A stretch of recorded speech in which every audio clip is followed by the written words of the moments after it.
Desejamos nesse instante cumprimentar a todos com a doce e gloriosa e poderosa e inefável paz de nosso Senhor e Salvador Jesus Cristo. Lembrando que nós estamos fazendo a leitura e explanação do discipulado, né? Nós estamos hoje na lição de número 6, a qual será estudado no dia 9 de outubro do ano de 2019 na ADEMB, Assembleia de Deus Ministério de Boa Esperança, situada ali na rua Érico Cipriano Freire, número 180, no bairro Sinara, na cidade dos Lagos, cidade de Boa Esperança. Você que reside na cidade é convidado para estar presencialmente conosco a partir das 19h30. Amém? Vamos lá? Lição de número 6. O título da nossa lição de hoje é O Discípulo e a Fé. O texto bíblico que nós temos como base está compreendido lá no livro de Hebreus, capítulo 11, o primeiro verso, que diz: Ora, a fé é o firme fundamento das coisas que se esperam e a prova das coisas que se não veem. Nós vamos direto para o comentário, Introdução. A melhor definição para a fé é a do texto bíblico que introduz este comentário. Nesta acepção, ela é a base da esperança que faz o crente seguir adiante, firmado nas promessas de Deus e deixando para trás as dúvidas, incertezas e a incredulidade. Ela é o ponto de partida para o pecador conhecer ao Senhor e receber a salvação. Segundo o apóstolo Paulo, a fé nasce na vida de cada um quando se ouve a palavra de Deus, que é também o alimento para que a fé, se torne cada vez mais consolidada e robustecida. Ter fé é vital para as relações do crente com Deus. É impossível esta comunhão sem ela, porque é necessário que aquele que se aproxima de Deus creia que Ele existe e que é galardoador dos que o buscam. Hebreus 11, 6. Essa é só uma premissa daquilo que vai ser tratado ao longo desta lição, Mas a gente já vai pincelando aqui. A melhor explicação acerca de fé está em Hebreus 11, verso 1. E também se faz necessário de todo aquele que se aproxima de Deus, creia na sua existência, creia em Deus e também creia que Ele é o que corresponde, recompensa aqueles que buscam a sua face, a sua presença por meio da fé. Vamos lá? A importância da fé. A fé no Antigo Testamento. Se você percorrer a Bíblia de Gênesis a Apocalipse, vai descobrir que ela é o livro que trata das relações do homem com Deus mediante a fé. A fé é de tal importância que o capítulo 11 de Hebreus é considerado como a galeria dos heróis da fé. Eles viveram nos tempos do Antigo Testamento e estavam firmados nas promessas de Deus para o futuro. Leia o livro de Hebreus capítulo 11 como sugestão de leitura. Hebreus 11 nós chamamos e tratamos eles de a galeria dos heróis da fé. Ali você vai encontrar uma lista de homens de Deus e mulheres de Deus que venceram pela fé. E ali você consegue ter um vislumbre do que é realmente fé. Amém? Prosseguindo, eles olhavam para a cruz, o divisor entre a velha e a nova aliança. Por causa de sua fé foram massacrados, vituperados, perseguidos, mas em momento algum fraquejaram, pois estavam certos das promessas do nascimento de Jesus Cristo, não obstante a verem de longe. Número 2, a gente está tratando ainda sobre a importância da fé. A fé no Novo Testamento. Os crentes da atualidade, segundo o escritor do mesmo livro bíblico citado acima, são mais bem-aventurados do que os que do Antigo Testamento.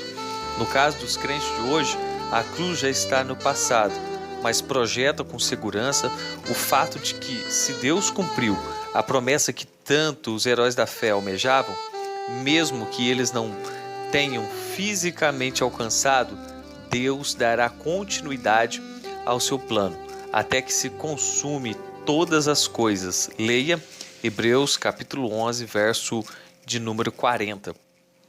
Os servos de Deus do Antigo Testamento honraram a fé e agora, como uma nuvem de testemunha, Hebreus 12:1, espera que os crentes de hoje também vão cumprir a sua parte. Só a fé os fez triunfar, só a fé lhe fará triunfar. O capítulo 11 do livro de Hebreus, ele é de grande importância para nós e para realçar, para reforçar a ideia da fé. É um livro ao mesmo tempo apologético e explicativo, porque o escritor aos Hebreus ele está dando importância à atualidade de Cristo como Senhor, Salvador, e em contraponto ele está destacando, ele está fazendo uma comparação da superioridade de Cristo em relação à lei, a Moisés e a forma de viver agora. E a forma de viver agora que era apresentada ali no livro de Hebreus, em especial no capítulo 11, era principalmente pela fé.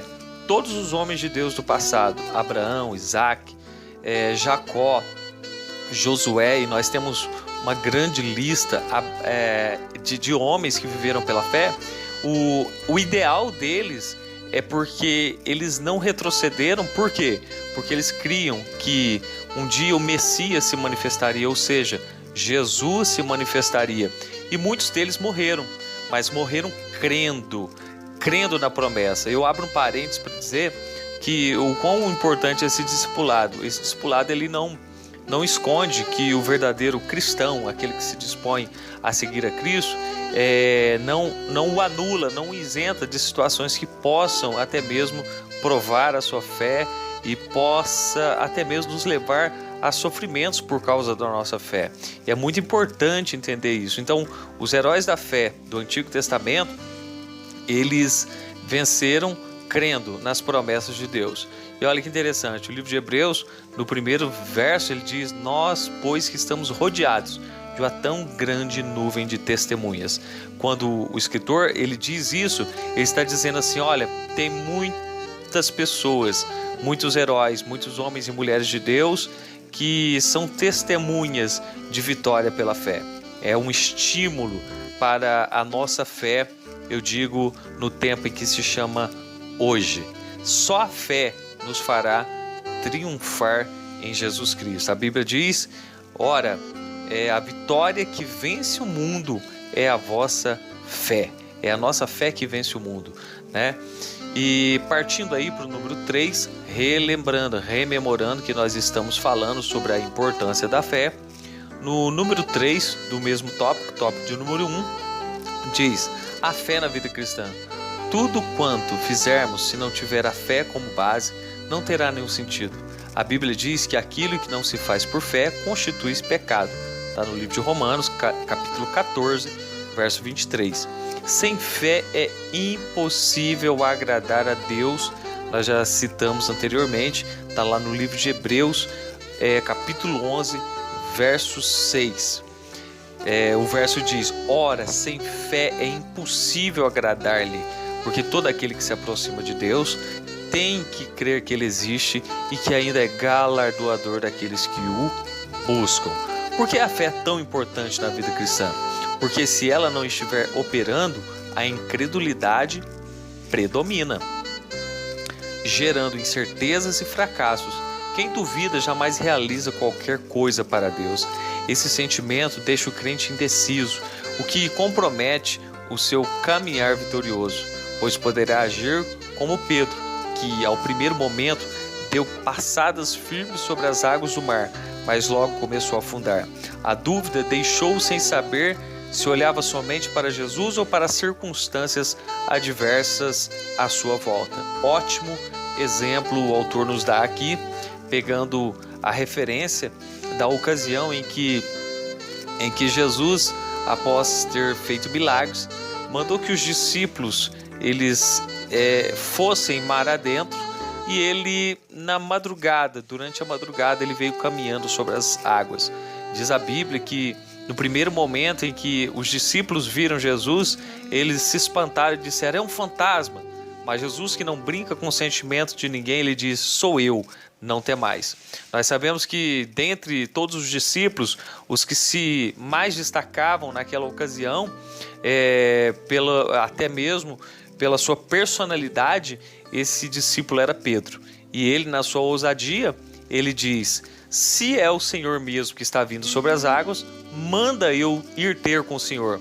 Então Jesus autoriza ele, pode vir. E de repente, Pedro, ele sai do barco e começa a pisar em água, entre aspas, água firme, né? Como se estivesse andando sobre uma rocha. Ele começa a caminhar para os lados de Jesus. Mas por permissão até mesmo divina, o que acontece naquele instante? Os ventos, a água, o vento sopra, a água levanta a onda, e quando ele deixou de fitar os olhos em Jesus, de crer, né, que Jesus estava no controle da situação, e ele passou a olhar a onda, o vento, então ele começou a afundar. E naquele instante, Jesus não deixou perecer ali naquelas águas bravias, naquela agitação. Jesus estendeu a sua mão para ele, mas ao mesmo tempo chamou a atenção dele. Por que duvidaste, homem de pouca fé? Mas na sequência, Jesus o trouxe para o barco e depois se fez calmaria ao redor. Um ótimo exemplo, dizendo que nós devemos fitar os olhos somente em Jesus. E o que é fitar, olhar somente para Jesus? É olhar para a sua palavra, olhar para as suas promessas, olhar para o seu modelo de vida que nós devemos seguir, olhar para os exemplos de vitórias que Cristo conquistou, né? A exemplo disso, por exemplo, ele venceu a tentação, né?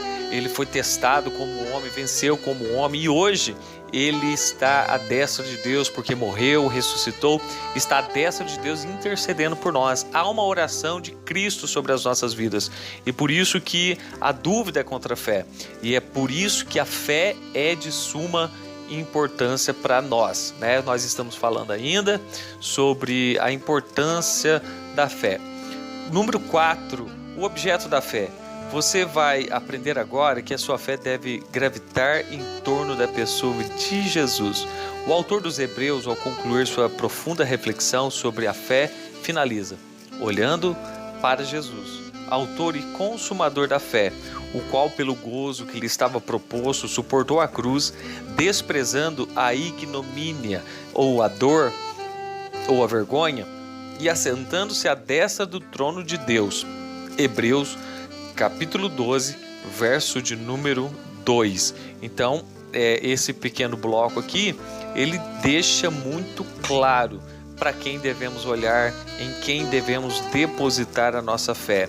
Quero deixar muito claro que outros textos, como Tiago capítulo 4, a Bíblia diz que Deus tem ciúmes, né? Ele não aceita que nós canalizemos a nossa fé, seja para pessoas, seja para ídolos, seja para para imagens. Ele não aceita. A nossa fé deve ser totalmente canalizada em Jesus Cristo. É por isso que sempre que nós temos a oportunidade de falar para alguém, para orar, nós estimulamos essa pessoa a orar em nome de Jesus. Em nome de Jesus, ou seja, focar e canalizar a sua oração em Jesus, que é o mediador único, advogado, mediador único que pode levar o homem até a presença de Deus e atender a sua necessidade segundo a sua boa vontade. A fé não pode estar direcionada para outro foco. Se for o caso, não é a fé legítima, que se sustenta só no Filho de Deus. Por outro lado, não se trata da fé apenas por causa das obras que ele realizou ou pode realizar, mas daquela que se traduz na certeza pessoal dada a cada crente, não só para vencer circunstâncias adversas, se essa for a sua vontade, mas também para você continuar a servi-lo, ainda que seja do agrado de Cristo, que você passe pelo vale da sombra da morte. Neste caso, como disse Paulo, o morrer é ganho e significa o triunfo definitivo da fé. Foi a fé centrada na pessoa de Cristo que levou os amigos de Daniel a enfrentar a fornalha de fogo ardente. Eles criam no livramento, mas também criam que aquela circunstância poderiam levá-los à presença de Deus. É tanto que disseram ao rei: não necessitamos de responder sobre este negócio. Eis que o nosso Deus, a quem nós servimos, é que nos pode livrar. Ele nos livrará do forno de fogo ardente e da tua mão, ó rei. E se não, fica sabendo, ó rei, que não serviremos a teus deuses, nem adoraremos a estátua de ouro que levantaste. Está lá no livro do profeta Daniel, no capítulo de número 3, o verso é o 17 e o 18. A visão de Nabucodonosor veio confirmar essa verdade. Ele viu o quarto homem na fornalha, que não era outro senão o Filho de Deus. Para os amigos de Daniel, então, não fazia diferença. Fora da fornalha tinha a proteção do Senhor. Na fornalha, ele os acompanhava e, se fossem levados para o céu, ficariam para sempre na sua gloriosa e majestosa presença. Este é, portanto, o cerne da verdadeira fé em Cristo Jesus. O cerne da verdadeira fé é o próprio Cristo. Nós temos aí, dentro desse contexto, exemplos poderosos. O exemplo de Paulo, né, que ele disse com ousadia: olha, para mim morrer é ganho, né? Ou seja, se ele morresse, ele não estaria tendo prejuízo nenhum. Por quê? Porque a fé dele, a convicção dele era tão grande que seria o meio dele estar mais próximo de Deus. E lá no Antigo Testamento mostra-nos 3 homens que o rei fez uma estátua e ordenou que, após tocar os instrumentos musicais, né, as pessoas se prostrassem diante daquela estátua. Porém, os 3 amigos de Daniel, no caso Sadraque, Mesaque e Abednego, eles recusaram-se totalmente. Deram até eles outra oportunidade de se curvarem, mas eles não se curvaram. Por quê? Porque o homem e a mulher, quando conhece a Cristo, ele só se curva diante de Deus. Ele só se curva diante do Deus Todo-Poderoso. Então eles recusaram e a sentença foi que eles fossem lançados em uma fornalha aquecida 7 vezes mais. E a resposta deles é poderosa. Quando eles foram indagados sobre isso, eles responderam: nós não necessitamos de responder sobre esse negócio. Eis que o nosso Deus, ou seja, onde eles estavam firmados a sua fé, eis que o nosso Deus, a quem nós servimos, é quem nos pode livrar. Ele nos livrará do forno de fogo ardente, da tua mão, rei. E se não, ou seja, se Deus não livrar, se ele permitir que morramos, o que acontece? E nós não vamos servir a outros deuses. Ou seja, não é a circunstância que vai fazer com que desviemos a fé do verdadeiro Deus. E eles disseram enfaticamente: não serviremos nem adoraremos a estátua de ouro que levantaste. E o que aconteceu? O que aconteceu é que realmente foram lançados dentro da fornalha de fogo.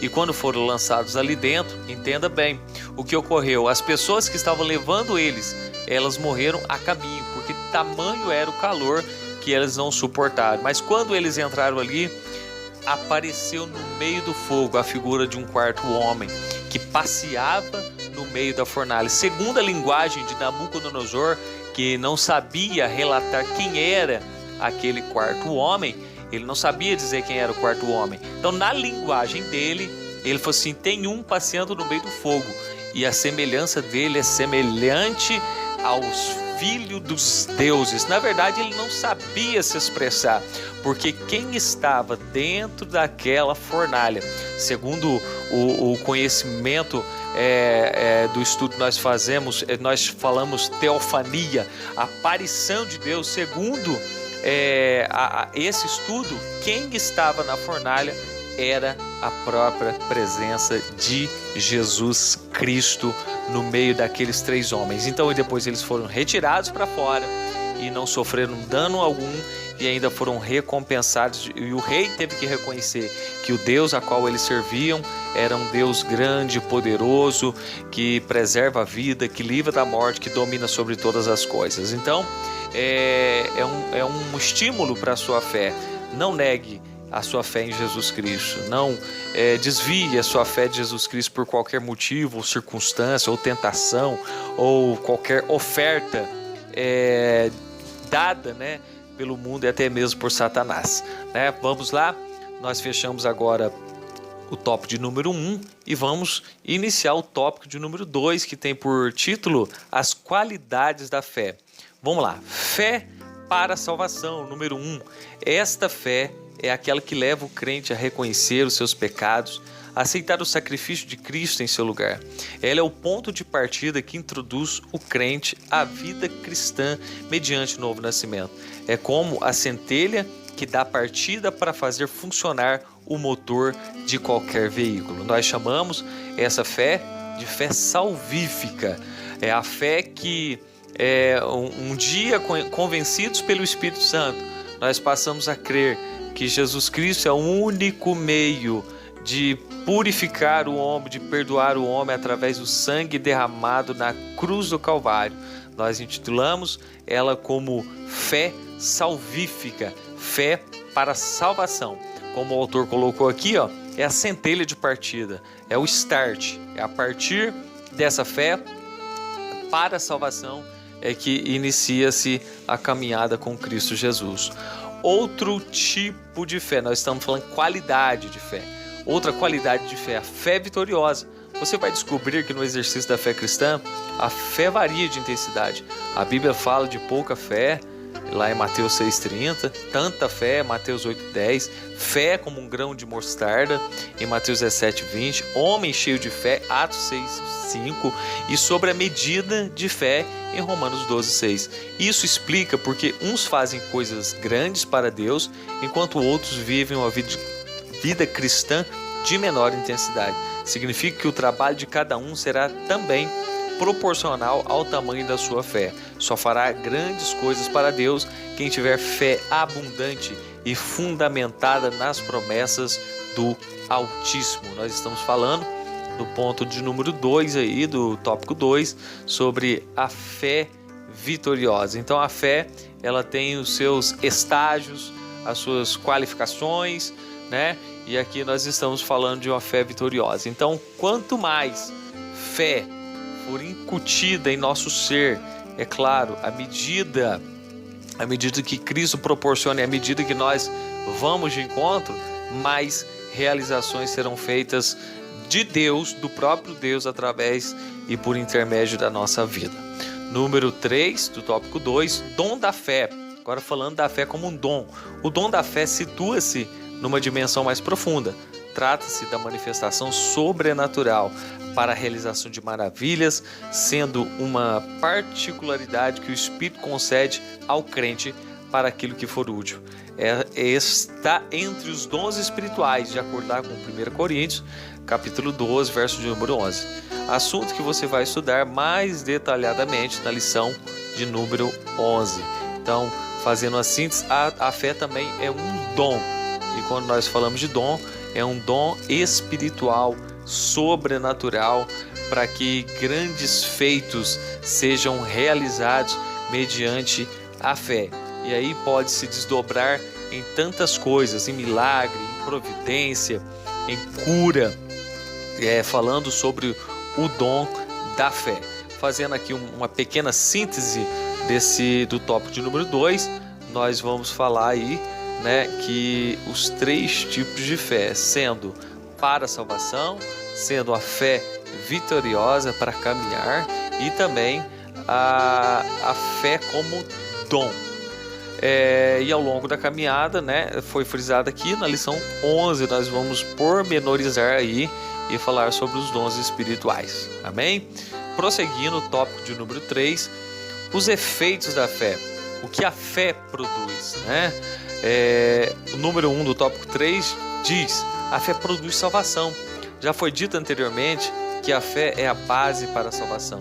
Portanto, o ponto focal da nossa responsabilidade como crentes é pregar o Evangelho para que os pecadores sejam tomados pela fé, reconheçam os seus pecados, confessem que Jesus Cristo é o Filho de Deus e aceitem como único e suficiente Salvador. Essa é a mensagem que você, como novo crente, deve levar aos seus amigos. Você precisa sentir a mesma ansiedade do apóstolo Paulo, que afirmou: ai de mim se não pregar o Evangelho. Ou seja, o amor de Cristo deve constrangê-lo a proclamar a palavra para produzir fé nos ouvintes para salvação, né? É a base desse pensamento lá no livro de Romanos, capítulo 10, que diz: ora, a fé vem pelo ouvir, e ouvir pela palavra de Deus.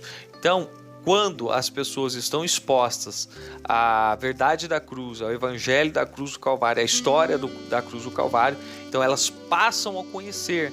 Então, se ela passa a conhecer, ela passa a ter um contato. E diz mais no livro do capítulo 10 de Romanos: como ouvirão se não há quem pregue? Como crerão, né? E é toda uma sequência para alguém conhecer a Cristo. Ela precisa ouvir uma mensagem de Deus na sua vida, né? Nós falamos aí, iniciamos o tópico de número 3, falando dos efeitos da fé. E nós estamos no número 1, fechando 1, a fé produz salvação. E o número 2, a fé produz segurança. Quem está em Cristo passa a viver em segurança, mesmo que as circunstâncias à sua volta sejam adversas. Cabem, neste caso, as palavras do salmista: pelo que não temeremos, ainda que a terra se mude, e ainda que os montes se transportem para o meio dos mares, ainda que as águas rujam e se perturbam, ainda que os montes se abalem pela sua braveza. Há um rio cujas correntes alegram a cidade de Deus, o santuário das moradas do Altíssimo. Deus está no meio dela, não será abalada. Deus ajudará ao romper da manhã. Essa referência você pode ler, por favor, leia lá no Salmo 46, do verso 2 ao verso 5. Eu sugiro pessoalmente que você leia todo o Salmo, que fala sobre a fé verdadeira, sobre a fé inabalável em Cristo Jesus diante de qualquer circunstância. Isso significa que pela fé sempre seremos vitoriosos sobre Satanás. Se alguma circunstância levar você ao encontro do Pai, o inimigo será vencido para sempre, pois já não poderá intentar nenhum mal contra os salvos. Portanto, isso quer dizer que se você estiver com Cristo, na terra ou no céu, Satanás será sempre perdedor. O importante é manter-se à fé, independentemente das circunstâncias, e crer que Deus está presente e que Ele sustentará independentemente das adversidades. Estando com Cristo, o mal não prevalece, Satanás não prevalece, o inimigo da nossa alma não prevalece, porque Deus está conosco. Número 3, do tópico de número 3, nós estamos realçando aqui nesse tópico, nós estamos realçando os efeitos da fé, né? A fé produz salvação, a fé produz segurança, a fé não vê o fracasso. Aquilo que na visão de muitos aparenta fracasso, para o verdadeiro crente é um meio de fortalecer a sua fé e passar a depender mais de Jesus. Quando o apóstolo Paulo afirmava que se considerava fraco, isto servia para ele entender que sem Cristo nada podia fazer. Isso o levou inclusive a receber do Senhor o consolo: a minha graça te basta. O fracasso eventual, quando olhado por esse prisma, é fator de fortalecimento da fé para aprofundar a comunhão com Deus. Paulo, em dado momento, ele se sentiu fraco, mas ele entendia que quando ele estava fraco, ele se mantinha forte. Por quê? Porque como homem, como pessoa, sim, ele se sentia fraco. E a fraqueza e o reconhecimento deve nos levar ao reconhecimento do tamanho da dependência que temos de Deus. E quando nós entendemos que realmente somos limitados, mas que Deus é poderoso, então Ele nos faz forte e as circunstâncias servem tão somente para nos fazer crescer na fé e para aprofundar, ampliar a nossa comunhão com Deus. E ninguém que entra em uma circunstância, porém usando a fé, e crendo em Jesus Cristo, ele jamais vai sair daquela experiência da mesma maneira a qual ele entrou. Sempre vai haver um crescimento, uma experiência, uma esperança renovada para que ele possa vencer os desafios que ainda estão por vir. Nós estamos falando daquilo que a fé produz. A fé conduz a vitória. Para concluir, vale adaptar o texto de um autor desconhecido. Enquanto a dúvida olha para baixo, a fé olha para o alto. Enquanto a dúvida vê o perigo, a fé enxerga a segurança. Enquanto a dúvida resvala na incredulidade, a fé se abriga no esconderijo do Altíssimo. Enquanto a dúvida afunda no desespero, a fé se agiganta na esperança. Enquanto a dúvida pergunta quem crê, a fé responde: eu creio. Então ficamos aí, fechamos esse discipulado, nós vamos já partir para a conclusão. Então a fé conduz à vitória, né? Frisando novamente um dos versos que a gente citou nesse bloco, nos blocos anteriores, a fé, a vitória que vence o mundo é a nossa fé. Não existe pessoa fracassada, não existe uma pessoa derrotada se ela verdadeiramente lança a sua fé em Jesus Cristo. As circunstâncias adversas são somente para testá-la e para aprimorá-las, né? Lembrando aqui de um refrão, de um louvor que diz assim, ó: cada vez que a minha fé é provada, Deus me dá a chance de crescer um pouco mais. As montanhas e vales, desertos e mares que atravesso me levam para perto de ti. Minhas provações não são maiores do que o meu Deus e não vão me impedir de caminhar. Se diante de mim não abrir o mar, Deus vai me fazer andar por sobre as águas, né? Se você quiser, busque esse louvor aí, ou se quiser me pedir aí no canal, estarei disponibilizando para você, tá bom? Que Deus abençoe. Então, você aprendeu que a fé é um ponto vital das nossas relações com Deus. Descobriu também que ela se traduz na certeza pessoal que nos é dada por Cristo. Pôde ainda chegar à conclusão que só fará grandes coisas para Deus quem tiver fé abundante e assentada nas promessas do Altíssimo. Percebeu, por último, que o fracasso eventual, quando olhado por prisma da fé, é fator de fortalecimento para aprofundar a comunhão do crente com Deus. A partir de agora, deixe que a fé domine em sua vida e torne-se vitorioso, apesar das circunstâncias adversas.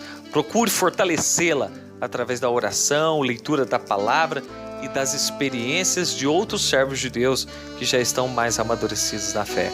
Lembre-se que tanto a sua fé quanto a incredulidade podem contagiar outros que estão à sua volta. Portanto, não se deixe levar pelas dúvidas ou incertezas e não seja, com seus atos e palavras, um pregador de caos que instile a incredulidade nos que o cercam, mas seja isto sim, um proclamador da fé verdadeira, dizendo como Paulo: tudo posso naquele que me fortalece. Fechamos aí esse bloco de estudo, de leitura e explanação do discipulado, lembrando lição de número 6, e lembrando que você é inscrito no canal, toda semana vai estar recebendo aí uma notificação aí. Amém? E que você venha agora por exercício prático, né? Mantenha firme a sua fé em Deus. Lembrando, só para nós fecharmos, Gálatas capítulo 5, o verso 22, diz que o fruto do Espírito é caridade, gozo, paz, fé. Então, fidelidade, fé. Essa fé que vai nos levar para próximo de Deus. Então, o nosso relacionamento com Deus, ele permite que o Espírito mantenha a fé aflorada em nossos corações.